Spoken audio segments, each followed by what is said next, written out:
Kettle Falls was an ancient and important salmon fishing site on the upper reaches of the Columbia River in what is today the U.S. state of Washington, near the Canada-U.S. border. The falls consisted of a series of rapids and cascades where the river passed through quartzite rocks deposited by prehistoric floods on a substrate of Columbia River basalt. The river dropped nearly 50 feet, and the sound of the falls could be heard for miles away. Kettle Falls was inundated in 1940, as the waters of the reservoir Lake Roosevelt rose behind Coulee Dam, permanently flooding the site. History. At least 9,000 years ago, Paleo-Indian cultures gathered at Kettle Falls to fish and gather foods.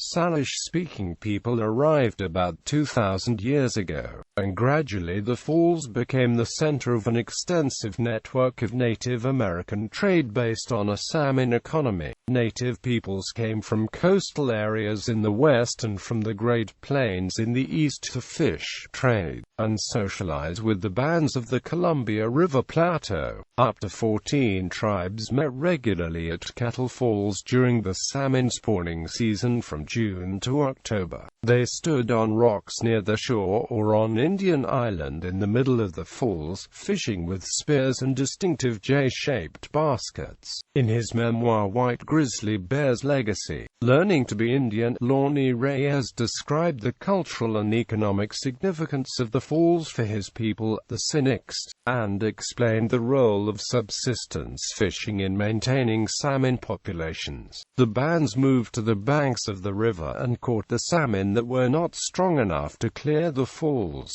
This method of fishing made sure that only the strongest fish went on to spawn. The Canadian mapmaker and explorer David Thompson was the first white person to describe the upper portion of the Columbia River. He arrived at Kettle Falls on June 19, 1811, naming it Ilth Koi, a local name for the baskets the native peoples used to catch fish. Thompson spent 2 weeks at the falls, preparing for his journey downriver and observing the native fishing culture. He described the village area as a kind of general rendezvous for news, trade, and settling disputes, in which these villages acted as arbitrators, never joining any war party. The fur traders of the Hudson's Bay Company established a presence at nearby Fort Colville in 1825. The Jesuit priest Pierre-Jean de Smet visited the area in 1841 and found native people catching up to 3,000 fish a day.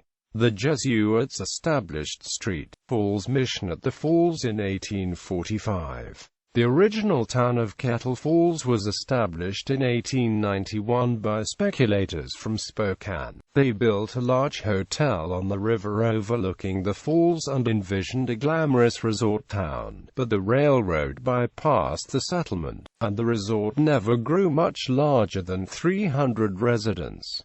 Flooded by Coulee Dam, Kettle Falls was flooded in 1940 when the Coulee Dam impounded the Columbia River to create Lake Roosevelt. The waters behind the dam rose 380 feet, flooding more than 21,000 acres of prime bottomland along the river where native peoples live, as well as the original town of Kettle Falls. In June 1940, an estimated 8,000 to 10,000 people mourned the falls at a ceremony of tears, organized by the Colvilles and attended by representatives of the Yakama, Spokane, Nez Perce, Flathead, Blackfeet, Coeur d'Alene, Tulalip, and Pend d'Oreille tribes. Native burial grounds on Indian Island were moved, and the town of Kettle Falls was relocated to the present site of Kettle Falls, Washington. In addition to submerging the falls, Coulee permanently blocked anadromous fish from traveling upriver, ending salmon and steelhead migration in the upper Columbia River basin. As with the flooding of Priest Rapids, Sealy Low Falls, and Cascades Rapids downriver, the loss of Kettle Falls ended the traditional way of life for the native cultures that revolved around salmon fishing. Many native people moved out of the area, but others live today on the nearby Spokane and Coulee Colville Indian reservations.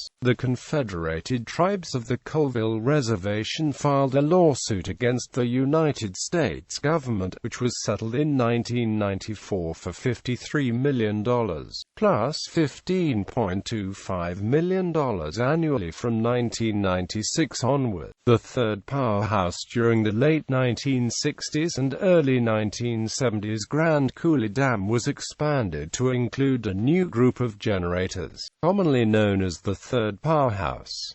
During the spring months of this period of construction, Lake Roosevelt was drastically lowered. The largest of these drawdowns occurred during the spring of 1969 and partially exposed Kettle Falls. In addition to exposing the falls, these drawdowns also allowed the Lake Roosevelt National Recreation Area and the United States Bureau of Reclamation to undergo a major archaeological salvage program of Native American and historical sites previously flooded by Lake Roosevelt.